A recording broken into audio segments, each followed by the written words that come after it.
Pemirsa, Balai Pelaksana Jalan Nasional 5 Wilayah Sumatera Selatan menargetkan akhir November 2022 flyover Patih Galung sepanjang 382,35 meter di Kelurahan Patih Galung, Kecamatan Prabu Mulih Barat dapat dilalui kendaraan.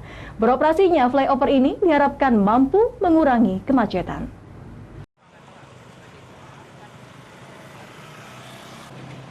Pejabat membuat komitmen 3.3 Balai Besar Pelaksana Jalan Nasional Wilayah Sumatera Selatan.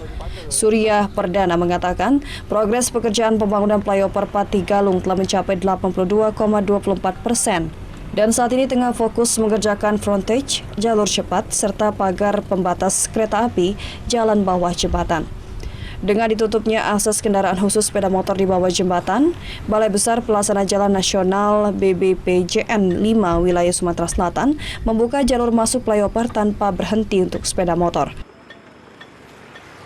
Pelaksanaan pembangunan flyover Patih Galung untuk sampai dengan sekarang adalah 82,2%, di mana pekerjaan yang belum terselesaikan atau belum dilaksanakan dapat dilihat di lokasi bahwa yang pertama itu adalah di tempat kita berdiri ini adalah operate 1.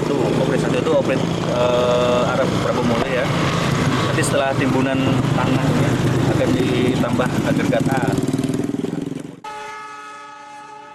Pekerjaan pembangunan proyek flyover Patih Galung di atas rel perlintasan kereta api ditargetkan di akhir November 2022 bisa dilalui kendaraan roda 4 dan roda 2. Flyover Patih Galung sendiri merupakan konstruksi proyek dengan sistem tahun jamak atau multi-years dengan total anggaran mencapai 80,6 miliar rupiah yang bersumber dari dana anggaran pendapatan belanja negara.